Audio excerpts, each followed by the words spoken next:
Okay, I'm sorry, but I had to cut that one short because it was close to 50, well, it was over 15 minutes long, so, but, yeah, I wrote on, on July 7th of 2023 to the New York State Bar Association. Yep, I went to the big boys. And this is what I wrote. We live at Carthage, New York. I have no court date because I cannot seem to find an attorney that will take my case, which is true because everybody around here apparently works for a landlord and lady instead of the tenants. So, we moved in August of 2018. Our landlady assigned us our driveway and a parking spot attached to it. Our upstairs neighbors moved in September of 2018. Landlady asked if they could use our driveway and parking spot to move in. I agreed, stressing the point just this once. Biggest mistake I ever made. They used it all the time. One of my bedroom windows faces our parking spot. People came in and out of our driveway day and night, blaring music, being loud, and disregarding our wishes. Waking me up all hours of the night, even went so far that the wife of one of the upstairs people overdosed in our driveway. Well, actually, parking spot. Even saying it was theirs. Yeah.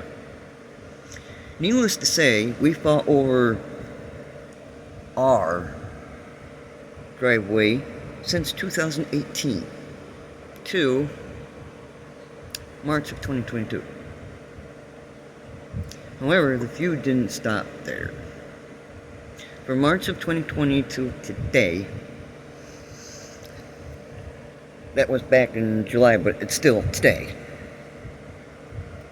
My family and I have been bullied, cyberbullied, threatened with bodily harm, even death. Because, Sean said, "During these nights, I'm going to break into your apartment and kill you both in your sleep." Yeah. That's the reason why. I'll even show it to you. So I'm going to find it. I have this right here under my pillow. Right here under my pillow. That's one. Then I have this. It used to be my dad's. It's a billy club. Unfortunately, my husband took the steel rod out of it. So, there's this. That's at the head of my bed. Now, I have this at the side of my bed. I've been doing this ever since 2020.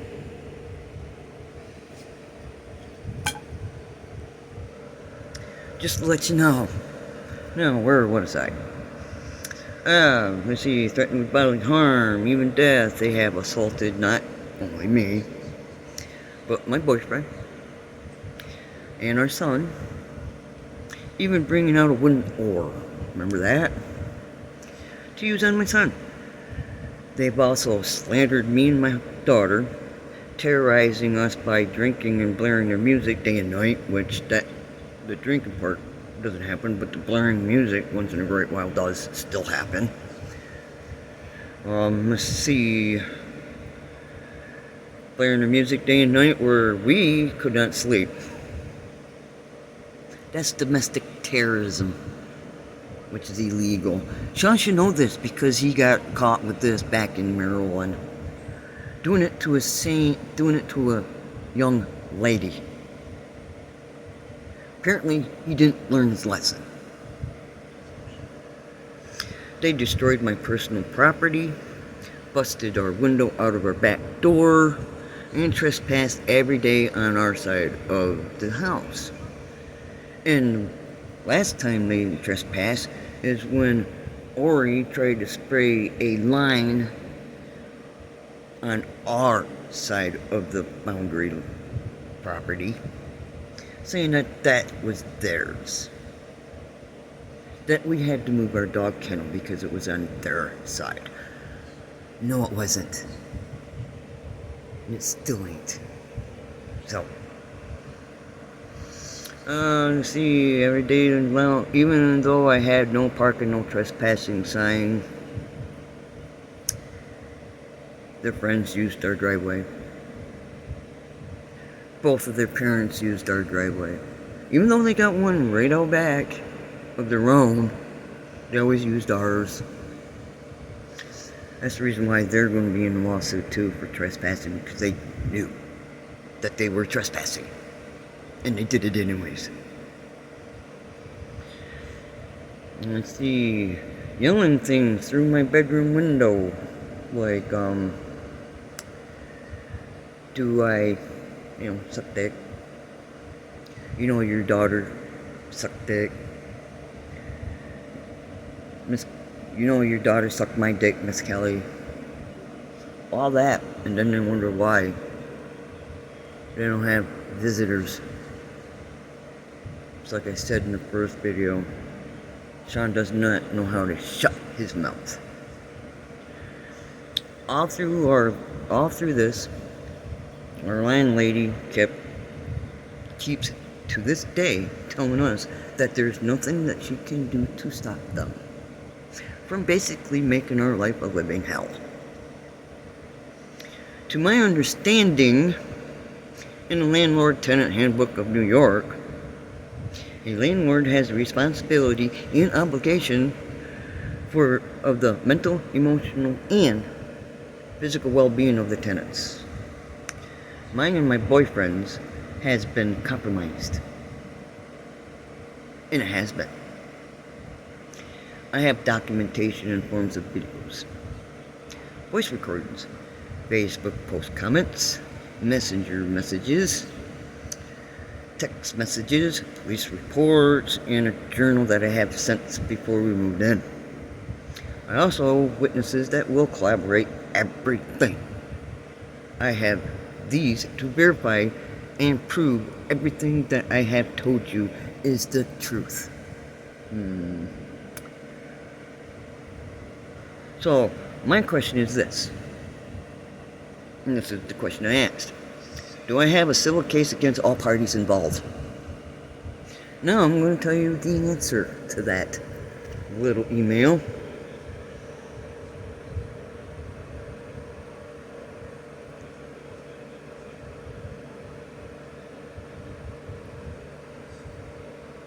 And this is it. This is from my volunteer attorney at the New York State Bar Association. The landlord has the legal obligation to provide, in return of rent, housing that is fit for habitation. And based on what you've said, I think you have a good argument that you have not received that.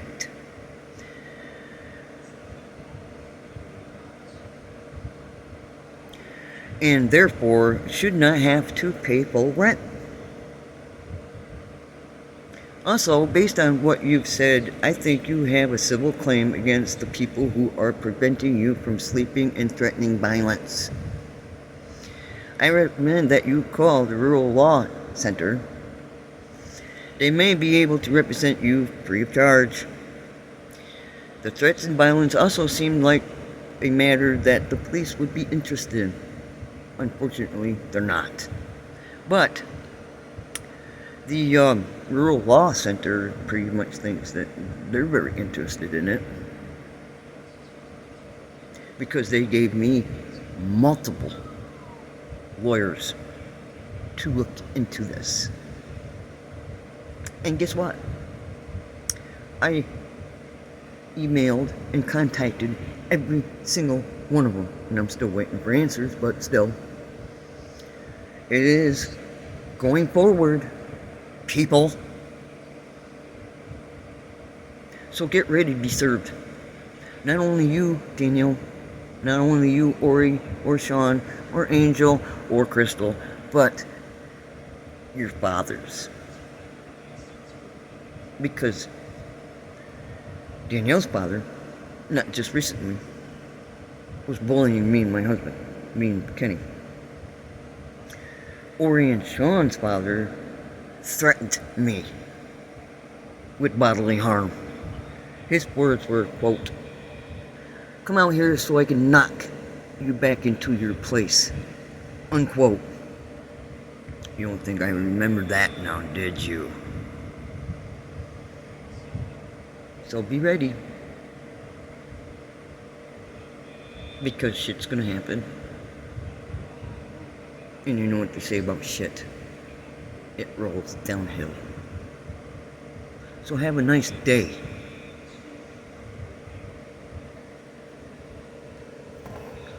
I'll be making another video later.